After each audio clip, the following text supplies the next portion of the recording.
نومورکي اتلان.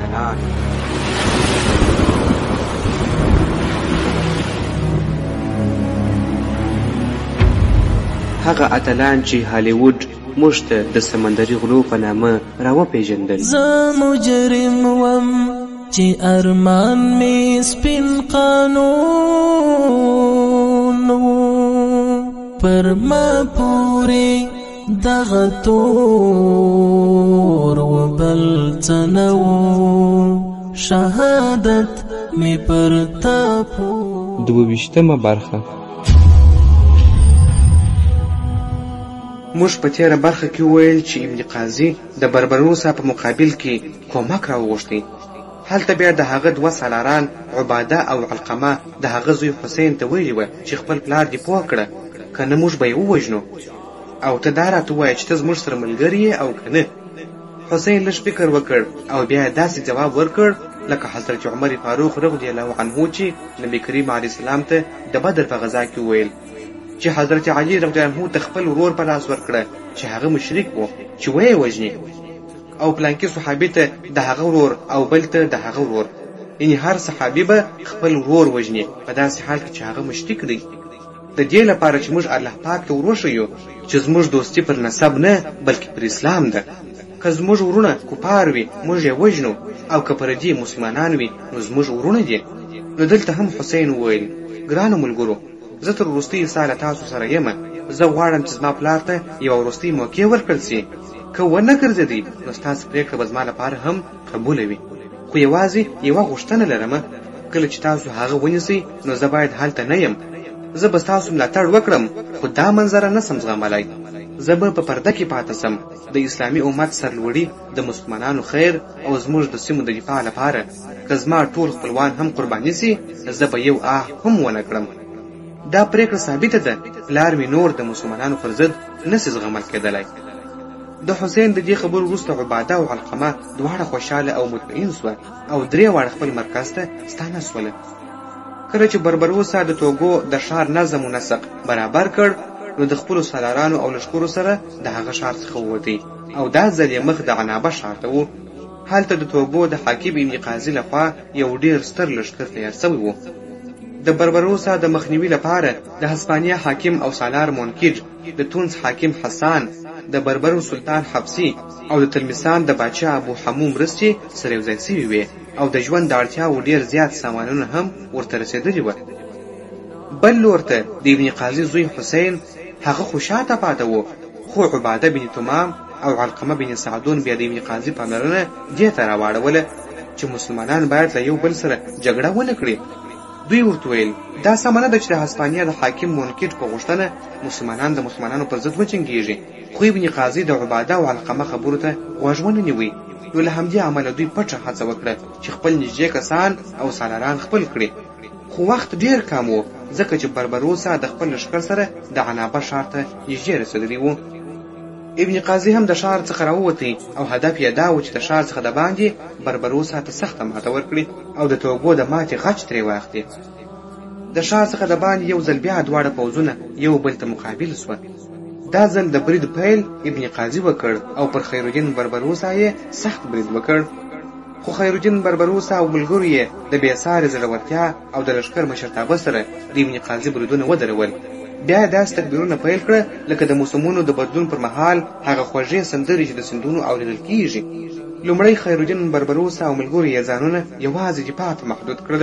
د دوی دفاع ډېره نادره او عجیبه وه.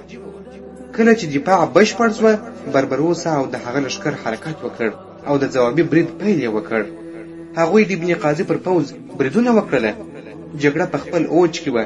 ابن قاضي او ملګرو یې بیا هڅه وکړه چې د بربروسا د لښکرو پر غاړه بریدونه وکړي خو بیا هم ناکام سوله. بل لور ته خیرالدین او لښکر یې د وخت د ظالمانه سیلابونو د درد د لمبو او اورونو په څیر پر دښمن غشي ورول. د جګړې میدان یو ناڅاپه د غږونو ډک سو. اورونه، ویرې او ویرناک رنګونه هر طرف ته خپاره سول. یو څه نور وخت جګړه روانه وه خو بیا ابن قاضي د خیرالدین څخه سخت شکست وخوړی او په تیښته سو او عنابه ښار ته بیا ولاړی. خو سمدستي په عنابه ښار کې یو خونړی انقلاب راوپاڅېدی.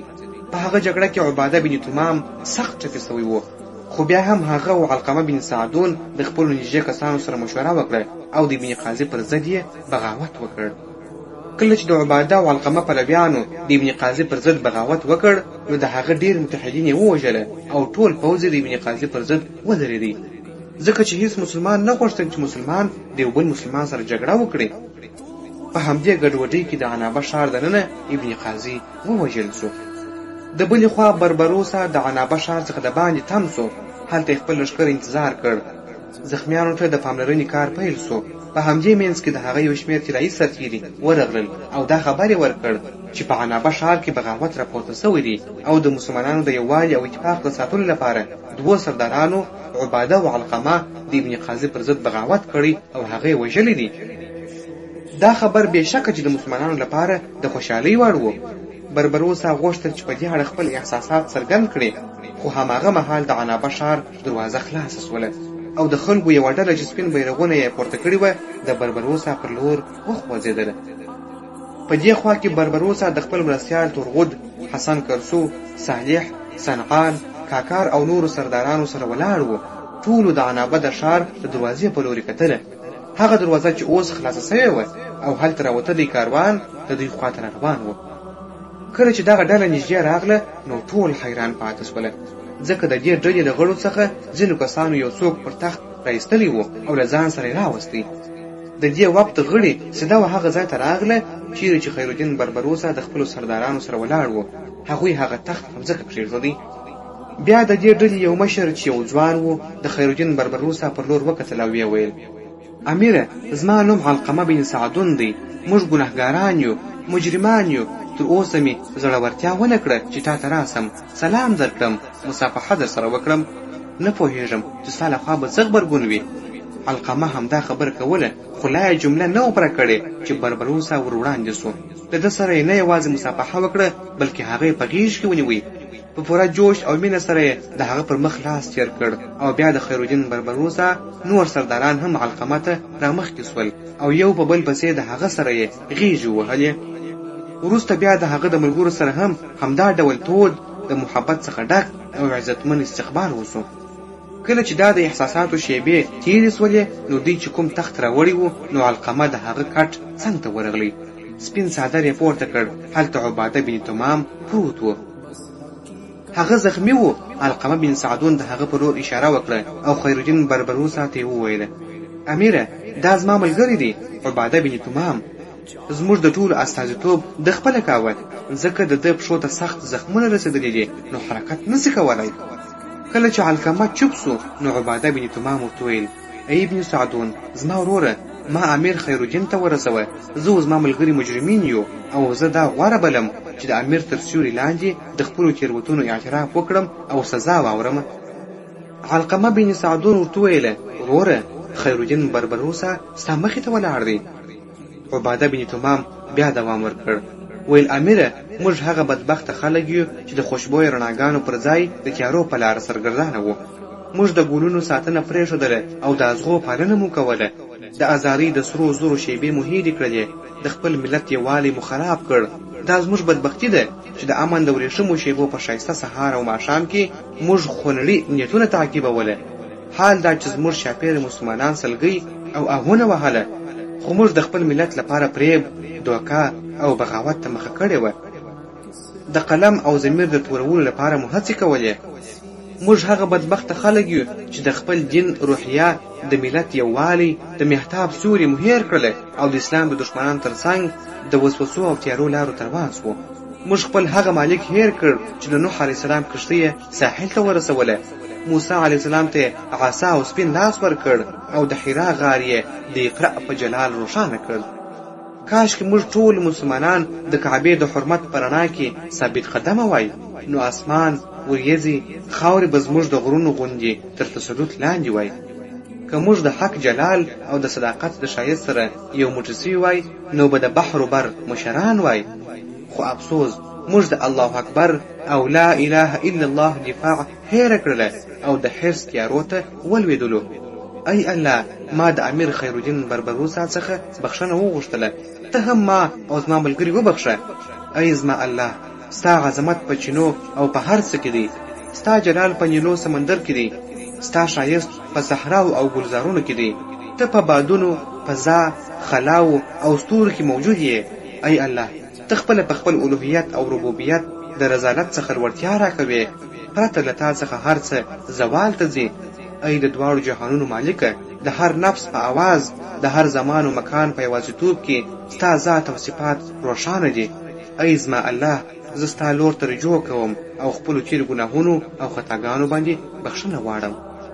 دا یې وویل چې عباده بن تمام حیرانۍ واخیستې، ژړا یې وکړه او د سترګو څخه یې د اوښکو سیلاب وبهېدی. دا ډېر زړه لړزونکی منظر و. په دې وخت کې خیرالدین مخې ته راغی. عباده ته یې تسلي ورکړله. کله چې عباده سنبال سو، نو بربروسا د هغه تر څنګ ولاړ علقمه ته وکتل او پوښتنه یې وکړه، تاسو دواړه د اسلامي امت ستر زامن یاست. زه ستاسو نیت ته چې د نیکۍ په لور مو راستنېدل غوره کړل سلام وړاندې کوم. خو دا هم راته ووایاست چې د توکو واکمن ابن قاضي زوی حسین چیرې دی؟ آیا هغه هم د مسلمانانو د ویش پلوی دی؟ علقمه وویل، امیره، ابن قاضي وژل سوی او د هغه زوی حسین زموږ سره دی. دا مهال هغه په عنابه ښار کې دی. موږ غوښتل هغه له ځان سره راولو، خو هغه ویل زه د شرم څخه نسم راتللی. زه د یو غدار او د ملت د دشمن زوی یم. امیر خیرالدین بربروسا که زما لپاره کومه سزا ټاکي، نو زه حاضر یم چې راسم او هغه سزا ومنم. د علقمه د دې خبرو څخه خیرالدین ډېر متاثره سو او علقمه ته وویل حسین دلته راوله. نو علقمه ځینې کسان عنابه ښار ته واستوله. لږ شېبه وروسته دوی بیرته راغلل او له دوی سره حسین هم و. کله چې حسین بربروسا ته راورسېدی، ناڅاپه پر مځکه پرېوتی او غوښتل یې چې د بربروسا پښې ونیسي، خو خیرالدین هغه ودروي. ژر ورټیټ سو، راویې پاڅوي، په غېږ کې ونیوی او په ډېر محبت کې ورته ویل، ای حسینه، زه له تا سره د عباده او علقمه سره د داسې کمال کردار درلودلو له امله دومره خوښ یم چې د بیان وس نه لرم. بیا حسین خپل کالي خلاص کړل، کیلې یې راویستلې، بربروسا ته یې وړاندې کړلې او ویې ویل، امیره، دا د عنابه ښار کیلې دي. دا ښار اوس تاسو دی، ځکه چې تاسو دا په توره فتح کړی وو. خیرالدین کیلې واخیستلې او بیا یې وویل، زه یو ځل بیا تاسو درو واړو ته سلام کوم. حسینه، کومې سیمې چې ستا پلار پر واکمن و، زه تا د هغوی والي ټاکمه. دا مهال د افریقا حالت داسې دی چې هر وخت یو خطرناک بدلون راتلای سي. نو ته یو ښه تربیت یافته پوځ تیار کړه. عباده بن تمام او علقمه به ستا مهم قومندانان او مرستیالان وي. که ستا سره د عباده د علاج لپاره ښه طبیب نه وي، نو زه به یې پخپله درملنه وکړم. علقمه بن سعدون وویل، امیره، عنابه ښار کې ډېر ښه طبیبان سته. عباده غوښتل چې موږ دی پر کټ کښېنوو او تاسو ته یې وړاندې کړو، نو موږ د هغه غوښتنه ومنله. اوس هر حکم چې ستاسو وي زموږ لپاره د منلو وړ دی. د دې خبرو وروسته خیرالدین و حسین او عباده او علقمه ته اجازه ورکړله چې ولاړ سي. نو دوی د خپل ملګرو سره یو ځای روان سوله. د دوی تر تګ لږ وروسته دوه جاسوسان د خیرالدین دربار ته راغلله او ورته یې وویل چې د هسپانیا د باچا چارلس د زوی چې فلیپ نومیږي، د هغه د ظلمونو څخه تښتېدلي مسلمانان د البشارات په غارونو کې پټ سوي دي. د دې خبر د اورېدو سره خیرالدین حرکت ته تیار سو. کاکار او حسن کرسو یې راوغوښتل او ورته یې وویل، زما ګرانو ملګرو، تاسو دواړو هغه څه واورېدل چې دا جاسوسان یې وایي. لکه تېر ځل دا دنده بیا تاسو ته سپارم. زه غواړم چې په نن شپه کې تاسو دواړه د خپل بحري بیړۍ څخه یو برخه واخلئ او د هسپانیا لور ته روان سئ. هڅه وکړئ چې سبا سهار حرکت وکړئ او داسې سفر وکړئ چې ماښام یا د ماښام څخه وروسته سمندر ته ورسېږئ. د هغه ځوانانو سره تماس ونیسئ، هغوی خلاص کړئ او بیرته تیز راسئ، ځکه چې اوس هسپانویان ډېر محتاط سوي دي. کله چې خیرالدین خبرې خلاصې کړې، جاسوسانو یو بل راپور ورکړ. ویل، امیره، د هسپانیا په اړه یو بل مهم خبره هم سته. هغه دا چې د البشارات او شاوخوا هغو سیمو چارې چې مسلمانان پکښې اوسېږي یوه تن ته سپارل سوي چې نوم یې ډان جون دی. دا ځوان ډېر باندینی دی، ځان د استرالیا اوسېدونکی بولي او وایي چې د مسلمانانو عصبي کولو لپاره هسپانیا ته راغلی دی. خو حقیقت دا دی چې دی د هسپانیا شهنشاه چارلس حرمونی زوی دی او د مسلمانانو ظلم و ستم ته ډېر خوشحاله دی. د دې نوي انکشاف وروسته خیرالدین لږ چوپ سو، فکر یې وکړ. بیا جاسوسانو ته د استراحت او کاکار او حسن کرسو ته د تیاری امر وکړ. نو دوی د هغه ځای څخه لاړله. کله چې کاکار او حسن کرسو افریقا ته ورسېدله. د هغو مسلمان ځوانانو سره یې چې د هسپانیې پاچا شارلس زوی فلیپ بندیان کړي وه او غوښتل یې چې نوې نړۍ ته یې د غلامانو په توګه بوځي، د هغو ځوانانو سره یې تماس ونیوی او بیا یې هغوی خیرالدین ته راورسوله. نو خیرالدین بربروسا او د هغه عسکرو بیخي زیات خوشحالي څرګنده کړله. خیرالدین، تورغود او نور مشران سالاران د ډېر درناوي سره دغو ځوانانو ته ښه راغلاست ووایه. هغوی یې خپل پوځ ته شامل کړه او ډېر ژر یې د هغوی عسکري روزنه پیل کړله. یو ورځ خیرالدین د خپلو ټولو سالارانو سره د الجزایر پر ساحل ناست و. هغه یو څه اندېښمن او ژورو فکرونو کې ډوب و او د هغه شاوخوا ناست مشران او کشران سالاران ټول چوپ ناست وه او ده ته یې کتله. لږ څه چوپتیا وروسته خیرالدین خپلو ټولو ملګرو او سالارانو ته مخ کړ او ویې ویل: زما ګرانو ملګرو، تر اوسه پورې د هسپانیې پاچا چارلس په خپله هېڅکله ښکاره زموږ پر وړاندې نه دی راغلی. دی همیشه کوچني و لوی پوځونه زموږ پر وړاندې رالېږي چې موږ مات کړي دي. خو اوس په اروپا کې یو ډېر ستر بدلون راغلی دی چې ښایي د چارلس قیمتونه لوړ کړي او اوس به هغه زموږ پر ضد هم پر بحر او هم پر وچه ډېر په شدت عمل وکړي. تر دې مخکې چارلس یوازې د هسپانیې پاچا و، خو اوس هغه د 5 هیوادونو یو شان پاچا سوی دی. وروستۍ ورځې چې هغه د فرانس سره جګړه وکړه، پایله د هسپانیې په ګټه وه. چارلس د فرانس پاچا ته بده ماته ورکړه او هغه یې ژوندی ونیوی چې همدا اوس د فرانس پاچا د چارلس بندي دی او د قرطبې په زندان کې اچولی دی. یعنی اوس فرانس هم د چارلس په رحم و کرم پاته دی. د چارلس حرص نور هم زیات سوی دی. کله چې د فرانس پر ضد جګړه وکړه نو پاپ اعظم دا جګړه نه خوښوله. نو چارلس په ایټالیا حمله وکړه. د ایټالیا پوځ یې مات کړ، پاپ اعظم یې ونیوی. فرانس باچا خو یې بندي کړ، خو پاپ اعظم یې یوازې تش په نامه بندي کړی و او بیا یې برته پرېښودی. اوس ایټالیا او سیسیا هم د چارلس تر حکم لاندې راغلي دي. تر دې علاوه د جرمني یوه ستره برخه هم د ده تر واک لاندې ده. خو تر دې راستره خبره دا ده چې جرمن، هنګرا او اتریش یا النمسا هم د چارلس تر امپراتورۍ لاندې دي، ځکه چې د هنګري ځوان باچا لوئی د چارلس او د هغه د ورور پرولندي اخښی دی. دا ټوله سیمه هم د چارلس تر سیوري لاندې ده او اتریش هم د ده د ورور پرولندي تر واک لاندې دی. اوس چې هسپانیا د حدودو څخه ووتله، د چارلس ځواک او قدرت د اروپا یوه ډېره ستره برخه تر خپل لاس لاندې کړله. دا وسعت د هغه فکر خراب کړی دی او هر وخت ښایي زموږ پر ضد حمله وکړي. کله چې خیرالدین دومره وویل نو یې د سوال په انداز کې خپل وفادار تورغود ته وکتله. تورغود غوښتل څه ووایي چې ناڅاپه صالح خبره وکړه. ویل: موږ ته دا هم ویل سوي وه چې زموږ سلطان سلیم هم پر اروپا یو لښکرکشي پیل کړې ده. د هغه څه حال وسو؟ تر اوسه خو یې هېڅ خبر نه دی راغلی. د صالح د پوښتنې په ځواب کې خیرالدین وویل: تر اوسه چې د سلطان سلیمان په اړه کوم خبرونه رارسېدلي دي، له هغوی سره سم سلطان د خپلو لښکرو سره اروپا ته داخل سوی دی او د هنګري د سلطنت پر لور د هغه د میدانونو پر خوا روان دی. له دې وروسته څه سوي دي نور معلومات نه دي راغلي. خیرالدین بربروسا دومره خبره وکړه او غلی سو، ځکه یوه کښتۍ ساحل ته راورسېدله او څو کسان ترې کښته سوله. هغوی هماغه ځای ته راغلل چیرې چې خیرالدین د خپلو سالارانو سره ناست و. ټولو ورته سلام وکړ او خیرالدین د خپله ځایه پاتې دی. هغوی ته ښه راغلاست ووایه. بیا یې ورته ویل: ګرانو مېلمنو، تاسې دا ووایاست چې د کومه ځایه راغلي یاست. که تاسو د قسطنطنیې څخه راغلي یاست نو زه درته د زړه له کومې هرکلی وایم او تاسو زما لپاره کوم پیغام راوړی دی. خیرالدین چې کله په لاس اشاره وکړه نو هغوی ټول کښېنستله. بیا یو تن چې مخکې یې خبرې کړې وې ویې ویله: امیره، ستا مفکوره سمه ده. موږ د قسطنطنیې څخه راغلي یو او زموږ د سلطان سلیمان لخوا ستا لپاره یو پیغام لرو. خیرالدین ډېر خوشحاله و او یې ویل: زما لپاره مو څه پیغام راوړی دی؟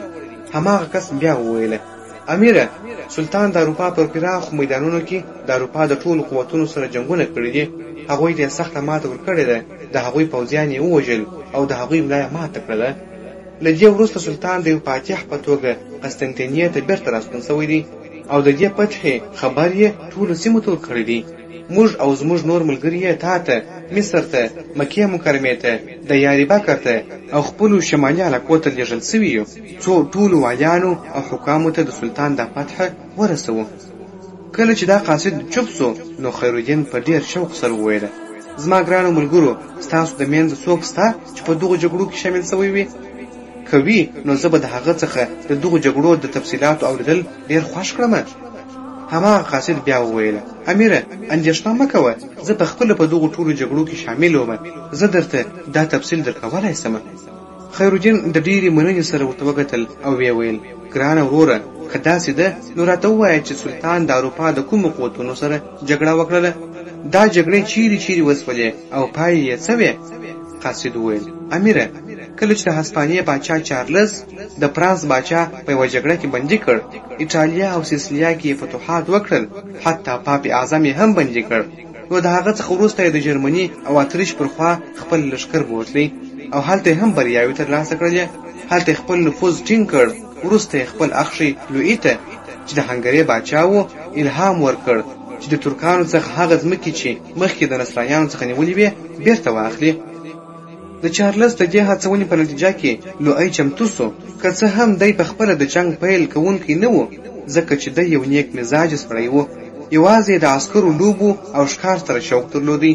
له دې پرته د خپل رعیت پر چارو هیڅ اثر نه درلودی، ځکه چې هغه اصلا د پولینډ اوسېدونکی و. پرته له هنګري دی د بوهیمیا پاچا هم و او میرمن یې ماري چې د چارلز او پرولندي خور وه، دا هم د جنګونو څخه بد وړي. هغه خو اصلا د درباري میرمنو لپاره ډېره مینهواله وه. د ترکانو سره د جګړې د پیل نورې هم یو شمېر وجې وې. اوله وجه دا وه چې د هسپانیې باچا چارلز لوی وهڅاوه چې د ترکانو سره وجنګېږي او هغه سیمې چې د یورپ د لاسه وتلې وي بیرته راونیسي. دوهمه وجه دا وه چې د هنګري خلک اکثره کاتولیک عیسایان وه، خو د بوهیمیا او جرمني خلک بیا پروتستانت دي. پروتستانت یعنی د مسیحیت د درو لویو څانګو څخه یوه ده. دا مذهب په 14مه پېړۍ کې د مارټین لوتر په مشرۍ د کاتولیک کلیسا پر وړاندې د اصلاحاتو د خوځښت په نتیجه کې منځته راغی. د دوی عقیده دا وه چې یوازې کتاب مقدس یعنی بایبل د دین یوازینۍ سرچینه ده. نجات یوازې د ایمان د لارې ترلاسه کیږي، نه د اعمالو یا کلیسا د بخښنې د لارې. لکه موږ چې ودوی ته بل نوم هم لرو چې د مرجعه په نامه دي. دوی یوازې ایمان ته اعتبار ورکوي، عمل ته هیڅ ارزښت نه ورکوي. یعنی عمل نه مفید دی او نه مقدر. او هر عیسوي کولی سي چې د خدای سره مستقیمه رابطه ولري. د پادریانو اړتیا نشته او دوی د لودیر پیروان دي. په هغو ورځو کې لودیر خپله د چارلز او د پاپ اعظم لپاره یو سرخوږی ګرځېدلی و، ځکه هغه به د یورپ د یوه سر څخه د بله سره پورې ګرځېدی او خلکو ته به یې ویل چې عیسویان له ترکانو سره نسي جنګېدلی، ځکه چې عیسویان له حق اوښتي دي او ترکانو ته خدای دا ځواک ورکړی چې د دوی لپاره یو الهي عذاب سي. د سلطان سلیمان پر ضد د جګړې د لا خطرناکولو لپاره بل یو تن هم راپورته سو. دا سړی بالیس نومېدی او د پاپ اعظم د خوا ټاکل سوی و. هغه به د یورپ د یوه سر څخه د بله سره ګرځېدی او خلکو ته به یې چیغې وهلې. خلکو پخوانیو جګړو کې ترکانو ته یوازې هنګریان خنډ سوي دي. د ترکانو د غضب مخه یوازې هنګریانو نیولې وه. اوس چې هنګریان بیا د ترکانو پر ضد راپورته سوي، نو د ټول یورپ فرض دی چې د دوی مرسته وکړي. نو د یورپ د ګوټ څخه یې د هنګریانو لپاره رضاکاران راټولوله. بل خو زموږ سلطان هم دا نه غوښتل چې د هنګري او اتریش خلک یو لوی لښکر راټول کړي او بیا د قهر او غصې څخه ډکه لهجه کې د یورپ د ترکانو پر مرکز برید وکړي. نو ځکه سلطان هم د خپل لښکر سره د هغوی د مخنیوي لپاره حرکت وکړ. لیدونکي د کیسې په دوام کې وایي هغه وخت چې سلطان حرکت وکړ، د دانوب په سیمه کې د باران موسم پای ته رسېدلی و، خو د دریاب پورته برخه لا هم سیلاب و. دریاب د بوداپست له ښار څخه تېرېدله او د هنګري د پراخو میدانونو له منځه روانه وه. دریاب خپل حدود پرېښي وه او یوازې هلته محدود و چې د ختیځو غرونو تر منځ تېرېدی، بلغراد ته نږدې. د شدیدو او پرله پسې بارانونو له امله د دریاب غاړې لندې سوي وې، نو ځکه ډنډونو ته ورته سوي وې چیرې چې د غره چشمې وې. سره له دې سلطان مخ پر وړاندې روان و. بل خوا د هنګري خلک هم یو لوی لښکر جوړ کړی و او د دانوب سیند پر غاړه په یوه سره چت لرونکي کلي یعنې موهاکس کې راټول سوي وه. تر بېلابېلو روزل سوو عسکرو سربیره یو لوی شمېر رضاکاران هم له دوی سره وه. د دوی د خیمو څخه مخته جنوب لوري ته شاوخوا 6 میله اوږده د اوبو او خټو ډوبه سیمه وه. د دې نه ورهاخوا بیا د ونو سره پوښل سوي واړه غرونه وه. دا سیمه د موهاکس میدان په نوم یادیږي. د اګست په میاشت کې د دې پراخ میدان په پورته برخه کې د هنګري لښکر خیمې ووهلې او د دوی هدف دا و چې پر ترکانو حمله وکړي او که ترکانو هم ځواب ورکړ نو د ټول یورپ دفاع وکړي. د دوی لپاره د انګلستان پاچا هنري هم مرسته رالېږلې وه او هم یې عسکر او هم پیسې رالېږلې وې.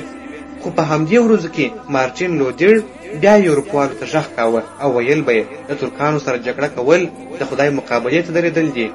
خدای ترکانو ته د وحشتناک عذاب شکل ورکړی دی چې موږ ګناهګارانو ته سزا راکوي. یورپوالو به مارټین مرتد باله خو جرمنیان له هغه سره وو او د یورپ په نورو برخو کې هم ډېر خلک پټ ملاتړ ورسره کاوه. بیا د هنګري باچا لویي یو ډېر لوی لښکر سره چمتو سو. کله چې د موهاکس په میدان کې لښکرونه راټول سول د هنګري باچا لویي دوو مهمو مرستو ته انتظار و. یو دا چې د هنګري ځواکمن مشر جان زاپولیا د ختیځه د یو لښکر سره روان و او دوهم دا چې د لویدیځ خوا څخه د جرمني او بوهیمیا جنګیالي راتلله چې ډېر ماهر جنګیالي بلل کېدله. قاصد د خپلو خبرو په ادامه کې بیا وویله یورپوال دومره لیوال سوي وه چې د ترکانو سره وجنګېږي چې د دوی یو سالار داسې مشوره ورکړه سمدلاسه د ترکانو سره مه جنګېږئ، اول ځان منظم کړئ بیا وجنګېږئ. خو یو جرمن سالار هانیبال چې د 4,000 رضاکارو جنګیالیو مشر و دا مشوره رد کړله او دا مشوره ورکړه ویل باید مورچا جوړه کړو او د تختو یو حلقه جوړه کړو د هغې تر شا غشي ویشتونکي کښېنول سي. که ترکانو حمله وکړه نو ویشتلی به یې سي. خو د هنګري مشران د دې مشورې خلاف وه. هغوی ویل موږ ته د بزګرانو په شان ځای پر ځای کښېنستل بزدلي ده، موږ سپاره یو باید دښمن باندې هجوم وروړو. عجیبه دا وه چې د دې عیسوي لښکر په منځ کې یو اسقف اعظم هم و چې نوم یې کوموري و. دا ډېر په جذبه کې راغلی و او مخکې هم د دانوب په سیمه کې د مسلمانانو سره کوچنۍ جګړې کړې وې. ده هم ویل چې ترکان اکثره سپاره دي او د دوی پر ضد د درنو زغرو عسکر ښه اثر لري. د خوش خبري هم ورکړه ویل سبا ورځ مقدسه ده، د حضرت یوحنا ورځ ده، نو سبا د جګړې لپاره غوره ده. دا خبره ټولو ته خوښه سوله او ده ته د ټول عیسوي لښکر مشري ورکړل سوله سره له دې چې دی ویرېدی او ویل یې چې سپاسالاري نه ده راباندې روا، خو بیا هم ده ته دا مقام ورکړل سو. ورونو القدیس یوحنا الانجیلي چې یوحنا الرائي او یوحنا الحبیب هم بلل کیږي د زبدي او سالومي زوی او د یعقوب الکبیر ورور و او دا دواړه ورونه د مسیح له 12 حواریونو څخه وو. د عیسوي روایت له مخې دی د یوحنا د انجیل لیکوال ګڼل کیږي نو ځکه ورته الانجیلي یعنی د انجیل لیکونکی وایي. همداراز 3 لیکل سوي رسالې هم ورته منسوب دي او وروستی کتاب چې ورته منسوب دی د سفر رؤیا یعنی د وحی کتاب دی. خیر سبا جګړه پیل سوه. کوموري اوس د لښکرو مشر و، حوصله یې زیاته سوې وه نو د شاوخوا 10,000 هنګریانو سره یې پر ترکانو برید وکړ. دښتې په لټه کې دی د عمر مختار، بحر مو غواړي هم بربرو ساسالار، په لرو بر یې رپول غواړي ظلمو، سپینه جنډه مو خپرول غواړي ظلمو، دا اسلامي برم ساتل غواړي ظلمو، تیر عظمت بیا احیا کول غواړي ظلمو، دا قرباني او د ایثار په جذبه بیا پس پنځ سپېڅلي مسیر تلل غواړي ظلمو.